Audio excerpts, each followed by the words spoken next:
Hey guys, welcome back to the channel, welcome back to the series. Today we're presenting TNA Against All Odds. It is now episode 3 and I'm really excited to get into this one. Let me just run down the match card real quick. Today on the pre-show, we're going to have Mance Warner presenting an open challenge. We're going to have the System taking on Leon Slater and a mystery partner. And on the main card, the non-championship matches, we got Frankie Kazarian taking on Sami Callihan, Indy Hartwell taking on Victoria Crawford. And then all of the championships, we got the World Tag Team Championships on the line, the Rascals taking on the Nemesis, we got the Knockouts World title on the line, Tessa Blanchard taking on Masha Slamovic, the Knockouts Tag Team titles on the line, Rose Zaya, name in progress? I don't know how to say that. New name incoming, taking on the Elegance Collection. We got Mustafa Ali taking on Moose for the X Division Championship. We got Eric Young taking on Steve Macklin for the International Championship, which is going to open the show. And in our main event of the evening, we have Elijah taking on Matt Cardona, Mike Santana, and Trick Williams for the TNA World Championship. Let's get right into the show. And of course, we start off on the pre-show here with Mance Warner's Open Challenge, which is answered by Carl Fredericks. Excited for this match. So I got a 53 rating, better than I expected. And Mance Warner, of course, defeats Carl Fredericks in about 13 and a half minutes. Carl Fredericks is just here for the night, but he did pretty good. Maybe we'll see him back, maybe we won't. Who knows? I genuinely don't know. And moving on, the System make their entrance without Moose or JDC, just Alicia Edwards in their corner. And Leon Slater's music plays and nobody comes out. The System think that's really fucking funny. Of course he doesn't even show up. And then a different song plays, unfamiliar song.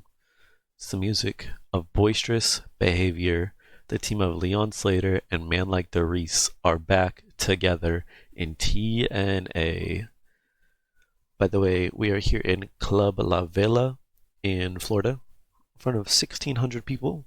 That's pretty good. I think TNA in real life are doing better than that, but I don't really know how to replicate that in the game. We would have to boost our popularity by too much, and it wouldn't really make sense. So we're going to stay where we are for now, and we're going to grow.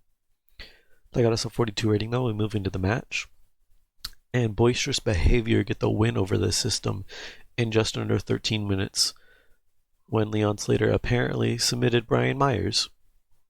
I'm going to say he hit the Swanton 450 instead to pin Brian Myers. I think that sounds better. Same rating of 52, and we get into the main show. We kick off with Eric Young taking on Steve Macklin for the International Championship. Oh, sorry. I forgot. We have a little hype package here just promoting the show. A whole lot of different stars. This didn't do very good. That sucks. Okay. Now we have Eric Young taking on Steve Macklin for the International Championship. In a 53 rated match, Steve Macklin defeated Eric Young to retain in just under 20 minutes. Steve Macklin makes defense number 5 of the International Championship. 53 rating, pretty good. And Eric Young shakes Macklin's hand and walks off. 47 rating. We move on. In about that decent reaction. I don't know why I started reading that. Indy Hartwell defeats Victoria Crawford in 13 minutes by pinfall with a big boot. Kind of a crappy match. Expected that, but I'm trying to build up Indy. If she keeps having crappy performances, which she shouldn't, she's a good wrestler. But if she keeps having crappy performances, move on to the next person. And after that, we keep it going with the in-ring action. The Nemesis defeat the Rascals in just under 19 minutes when Nick Nemeth pinned Wentz with a Danger Zone. The Nemesis make defense number 2 of the TNA World Tag Team titles. 61 rating, that's nice. We love that. Anything over 60 I think is pretty good for where we're at right now. And the Elegance Collection defeat Rose Zaya. Please give me suggestions for their team name. I honestly have no clue what the hell to call them. That's all I've came up with, and that kind of sucks. Uh, but the Elegance Collection retain in just under 14 minutes when Ash by Elegance pinned Xia Brookside with a Samoan driver. I didn't know that was her finisher. Okay, the Elegance Collection make defense number 3 of the Knockouts World Tag Team titles. And apparently Ash and Heather don't work well as a team. They have bad chemistry. I don't really believe that, but honestly I don't watch TNA too much. So that might be true. I don't know. Should I split them up? Should I go into the editor and change that? We'll see. I'll think about it. I'll see what I do. Sigma rating of 40 there. Not awful. And after the match, the lights go out and an X appears on the screen. It's just plain white. And then one half is filled in with green. The other half is filled in with orange. The lights go out again.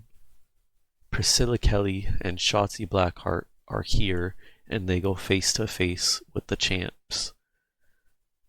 So what I've decided I'm going to call them is Adrenaline X, to play off of their Chemical X name in NXT. I'm not really in love with that. If anybody has any ideas, feel free to let me know. This got us a 49 rating, that's pretty good. Priscilla Kelly, Hell's favorite harlot gimmick, great. Shotzi Blackheart punk gimmick, very good. We love to see that. And we move on to Frankie Kazarian defeating Sami Callihan in 15.5 minutes by pinfall with the Wave of the Future, a 57 rating. And once again, we're moving on. Okay. Masha Slamovic defeats Tessa Blanchard in 14.5 minutes by pinfall with a diving headbutt. Masha makes defense number 11 of the TNA Knockouts World title. Tessa Blanchard had a shit performance, and it says, showing true unprofessionalism, a clearly unhappy Tessa Blanchard completely phoned in her performance. It was clear to everyone that she wasn't trying at all. So she's been getting really pissed off at me for different reasons, because she sucks, of course. And that may end up just being the final straw. I might just have to release her after that, which I'm okay with. I've never seen that note before. Sorry, that knocked me off my game. 53 rating. We move on. Masha simply just walks over Tessa when she's leaving the ring. Okay, I kind of fucked this one up a little bit. And Killer Kelly makes her return and goes face to face with her former partner, Masha Slamovic. The former tag team champs, face to face. Killer Kelly looks like she wants that title. Maybe. As you can see, I clearly fucked up and forgot to put Killer Kelly in the angle. But it's okay. It's whatever. 47 rating. Moose comes out. He doesn't think that Ollie's actually going to be here. But, you know, he's ready to wrestle. He's got his fancy robe. He's got his trunks on. The lights go out. Mustafa Ali's music plays. Nobody comes out. Moose starts fucking dying laughing. Of course he doesn't show up. And then Moose realizes that Ali is here, and he's right behind him and ready to wrestle. A 51 rating. It's pretty good. Ali technically debuting here. Politician gimmick, great.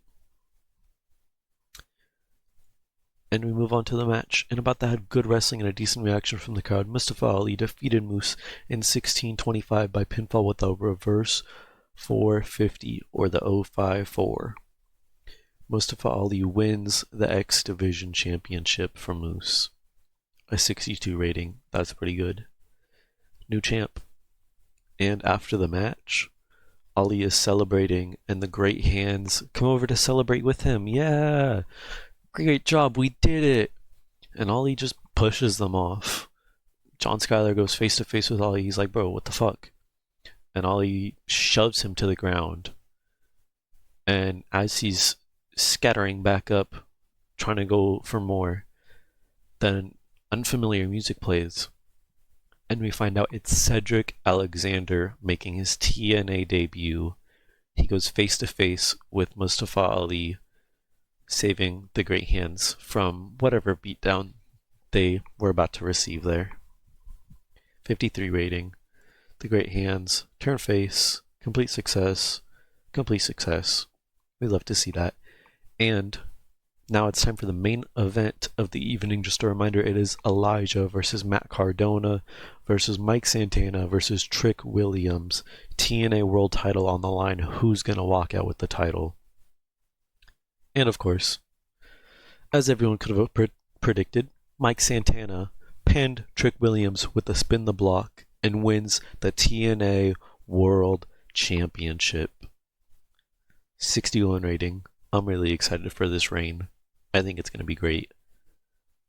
Matt Cardona debuted a new spot that got great heel heat. His psychology will be helped by being able to use it as a go-to spot in future. Thanks, Lance Storm, for letting me know. Thanks, Matt Cardona, for being so great.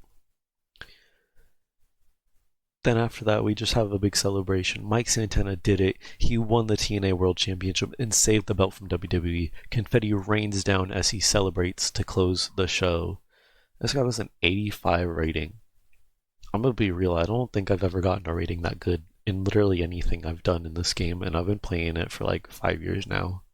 Well, obviously not TW9, you know what I mean. Mike Santana was superb working without a script. That's great. I usually try and just script all of my angles, so I'm a little upset that I forgot to mark that, but I'm glad that it worked out.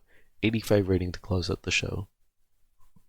Our show overall gets us a 58 rating, increasing our popularity in 50 regions, being limited in Canada, and our product quality isn't too great, but it is great. It's just going against NXT, which really sucks. We can't do a whole lot about that. But that was against all odds. That was a really good show. Now we move on to the road to Slammiversary, the second biggest show on TNA's calendar. It's going to be a fun ride. Remember to like and subscribe. I'll see you guys. Peace. I'm out.